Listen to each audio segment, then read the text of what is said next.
Swadee Ka, we're so happy you could join us for Newsline. We're broadcasting live on NBT, Radio Thailand FM 88, and also on NBT World. It's a Tuesday, and the date is October 20th of 2015, and my name is Sandra Han Utsaha.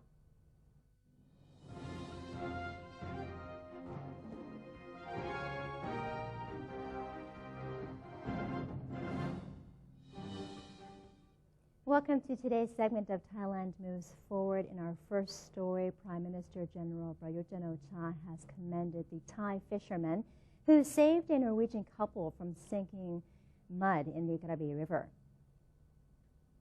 Spokesperson to the Prime Minister's office, Major General Sansan Kyaokamnod, made the statement regarding the incident of Tat Ubon Jinda, a 44-year-old fisherman from Krabi province, who rescued two Norwegian tourists trapped in mud near the river. Video footage taken at the scene showed the fishermen lying face down in the mud in order for the two tourists to pull themselves to safety. Major General Sanson said the Prime Minister praised Mr. Tat and his exemplary courage and generosity.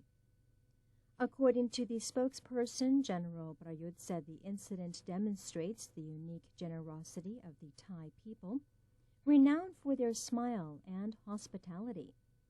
General Prayut urged all Thais to preserve the country's image by being generous and polite hosts and not taking advantage of tourists. The ambassador of Morocco to Thailand has paid a visit to minister to the Prime Minister's office, Mamlong Panatai Disakun, to strengthen relations between Thailand and Morocco. As he arrived at the government house, His Excellency Abdulillah El Hosni, the Moroccan ambassador, received a warm welcome by Mamlong Panatai Disakun. The Moroccan ambassador expressed his wish for cooperation from Thailand in the areas of economy, trade, and education, and showed his support to Thailand and her people during its political transition. According to the Prime Minister's office minister, the ambassador personally believes that Thais are good people, judging from a recent news story about a local fisherman in Krabi helping two foreign birdwatchers out of thick mud. He also said the Thai society is now in need of people who are willing to sacrifice and avoid conflict, as well as those who are humble towards one another in order to bring peace to the country. The National Reform Steering Assembly, or NRSA, has resolved to hold 2 meetings per week, while all members have been tasked by the NRSA Speaker with executing their findings of the National Reform Council, or NRC. The NRSA convened its first meeting yesterday, during which members reached a consensus to continue to meet 2 times every week on Monday and Tuesday at 9:30 a.m. As a result, their second meeting is scheduled to take place this morning, with the main agenda being to set clear goals and directions for moving forward the reform work. At the first meeting, presided over by NRSA Speaker Captain Tinapan Nakata, all members were instructed by the Speaker to pick up where the now disbanded NRC had left off. He insisted that any findings of the NRC deemed beneficial for the public should be put into action immediately, while any matters still under study should be carried out to completion. In addition, Captain Tinapan invited all to attend the opening ceremony of the NRSA Communications Center in front of the Parliament building. The center will serve as the main channel for the NRSA to collect public opinions and suggestions for the national reform and constitution drafting processes. The spokesperson of the Constitution Drafting Commission, or CDC, has delivered a progress summary of the charter drafting process to foreign dignitaries, saying the first draft will be drawn up by January of 2016. CDC spokesperson Noratit Singhaseini spoke at an event attended by foreign dignitaries and international organizations from over 50 countries, giving the officials the opportunity to pose questions and ensuring them that the country's roadmap requires the current constitution to be drafted in 120 days. He informed them that the CDC is currently working on Chapter 3 regarding the rights and freedom of Thai citizens and is in the process of receiving input from all sides. Questions consisted of when the new constitution will be finished, as well as when the public will be given an opportunity to offer suggestions. To this, the spokesperson revealed that the first draft will be published by January of 2016 in order to receive input for further revision. The Board of Investment, or BOI, has signed an investment cooperation agreement with the Japanese city of Hamamatsu, aiming to attract more Japanese investors to Thailand and to strengthen business partnerships. Thai Industry Minister Achakasi Bunrung has witnessed the signing of a Memorandum of Understanding, or MOU, between BOI Secretary General Hiranya Sujinai and Mr. Yasutomo Suzuki, mayor of Hamamatsu in Shizuoka Prefecture. After the ceremony, the minister revealed that the agreement seeks to forge bilateral cooperation in the promotion of investment and will be used by the government as a magnet to attract more investors from Japan to explore the market in Thailand. Thanks to the new MOU, Ms. Achaka expressed belief that the investment partnership between Thailand and Japan will flourish. She added that within a year or two, Thailand will be shifting its focus away from labor-intensive industries to those using technology and innovation. The Cabinet has recently approved new real estate stimulus measures which will grant home loans from the Government Housing Bank, or GH Bank, to those who have had their loan applications denied by commercial banks. GH Bank President Angkana Bilanowa Chaimanat said that with the new policies, prospective homeowners with monthly incomes of 30,000 baht or less are now able to apply for home loans of up to 3 million baht. Low to medium income earners will benefit from the government's relaxed home loan policy, which is said to increase their purchasing power. Increased purchasing power will in turn boost circulation in the economy. This policy will also help stimulate the real estate industry. The Chao Phraya Apayaracha Sayamanugun Git Foundation is organizing a series of events entitled Thai-Belgian Friendship, celebrating an everlasting friendship between the Kingdom of Thailand and the Kingdom of Belgium. The activities aimed at emphasizing the long and historic link between the two kingdoms and their royal families are being organized in Bangkok, Thailand. Belgium and Thailand have always enjoyed good relations, and the friendship between the Belgian and Thai royal families has never faded. Friendship is what this year's event is about, and there is also an important charity aspect to it, which is aimed at raising funds for the construction of schools by the Border Patrol Police in remote areas of Thailand. Count Gerald van der Straten Pontos, chairman of the Chao Phraya Apayaracha Sayamanugun Git Foundation, said this week. The event will take place from the 1st of November until the 9th of November of 2015, with the opening ceremony honored by the presence of Her Royal Highness Princess Mahachakri Sirinthorn for the launch of an exhibition of royal visits at Siam Paragon. Activities at this event also include portraits of the Thai and Belgian monarchs painted by Thai artists, as well as a public exhibition of photographs and short documentaries about the monarchs and members of both royal families during visits to Thailand and Belgium. The 40th Bangkok International Gift Fair and Bangkok International Houseware Fair are ready to unveil ASEAN's biggest lifestyle products sourcing arena. NBT World correspondent Tarin Angsagun takes us to the giant twin fairs. Big and BIH ASEAN International Trade Fair for 20 gift and lifestyle products are here at Bytech in Bangkok. The Bangkok International Gift Fair and Bangkok International Houseware Fair 2015, or Big and BIH, welcomes trade visitors from around the world and general visitors from Thailand to ASEAN's biggest lifestyle products trade events from October 19 to 23rd, putting major emphasis on the creative DNA of ASEAN.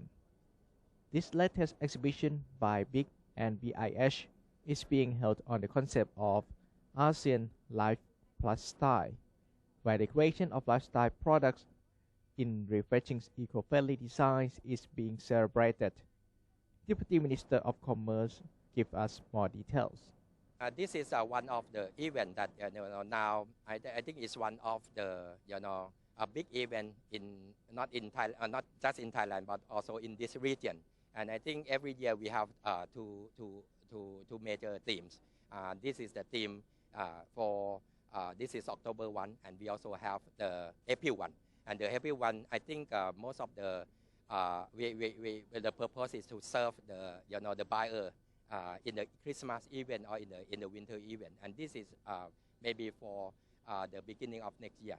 So I think I welcome everyone to join with us. I think we also highlight one of the major highlights in this event is we trying to bring all the ASEAN members engaged, actively engaged in this event. I think in the near future, as you know that AAC is coming, so we treat ASEAN as our extended nation. So this is the reason why we a lot of ASEAN members attend in this event. So welcome everyone. The double fair features 489 companies in over 1,300 booths, offering the whole spectrum of gifts, souvenirs, home decorative items, handicraft, artificial flowers and plants, Christmas decor, home textiles, stationery and office appliance, toys and games, plus pet products and OTOP products. Big and BIH October 2015 is open for trade visitors between October 19 and 21st from 10 a.m. to 6 p.m. And for the general public, there's free entry on October 22nd and 23rd, 10 a.m. to 9 p.m. The 5-day event aims to draw in more than 60,000 international and domestic buyers, targeting a net 1.6 billion baht worth of purchase orders. Camera work by Pornmongkol Suthi, Tarin Angsagun for NBT World. Thank you to Kuntalin for that report, and that is the end of today's edition of Thailand Moves Forward. It's now time for a quick break, but first here is a look at the exchange rates and the commodity prices.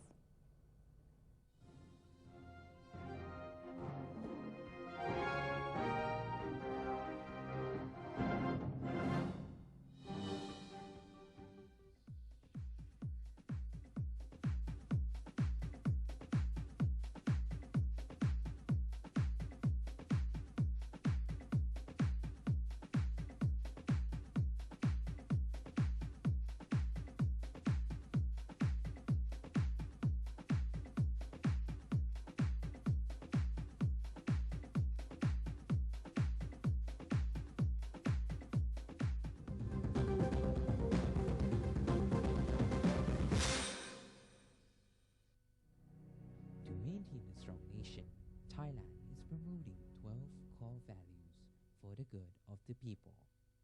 The second core value, being honest, sacrificing, showing restraint and determinations in doing good for the majority.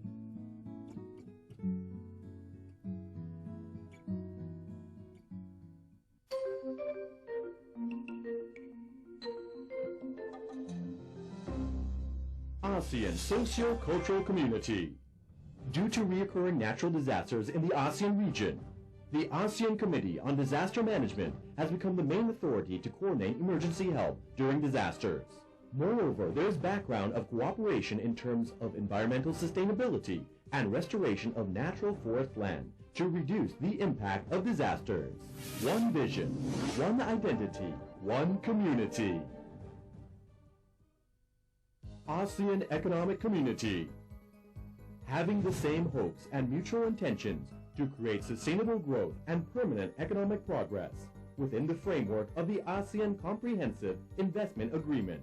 The ACIA exists to facilitate trade and commerce between member nations, as well as to improve quality of people's lives.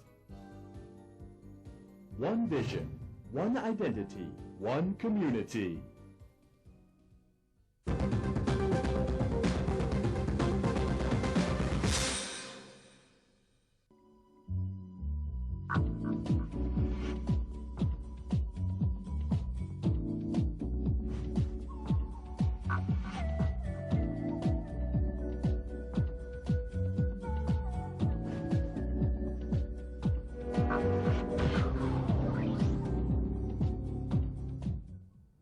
Welcome back to Newsline. Laos PDR is another country in the ASEAN region that is experiencing great development. Over the past 10 years, the country advancement in all respects, but especially in terms of the expansion of the economy, has been due to the country's open-door policy to foreign investors. And today, our reporter Banutsi Sinsap has a special report regarding investment tips there for us. Country with a distinct uniqueness, whether it is in the area of art and culture or the people's way of life. The people here are very friendly and have always lived a peaceful lifestyle.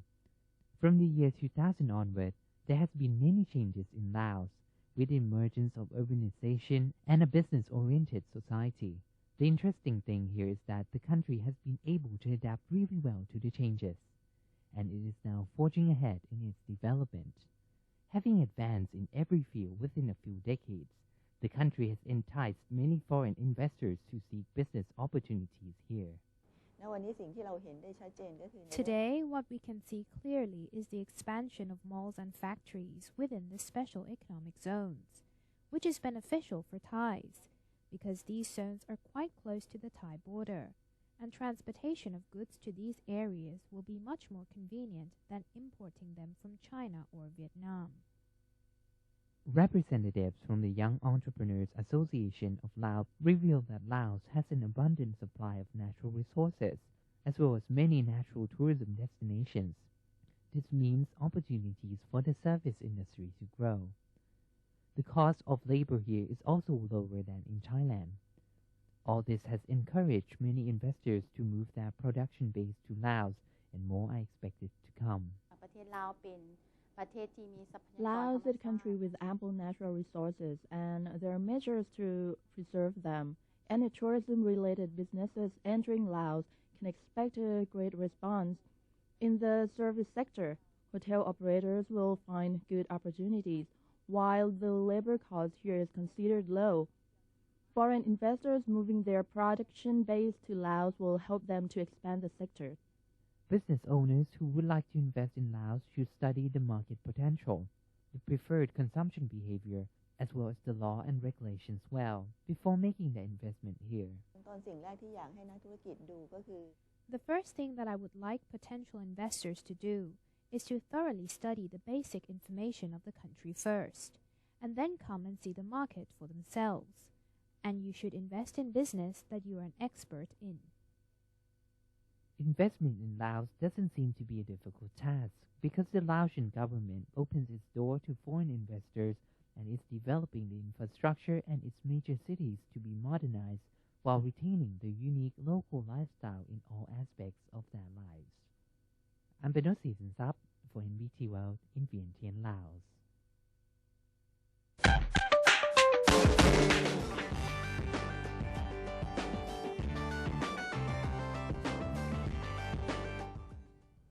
And in news from elsewhere in the world, a bomb killed at least 11 people on a crowded bus in Pakistan's western city of Quetta, capital of a province wrecked by years of separatist violence.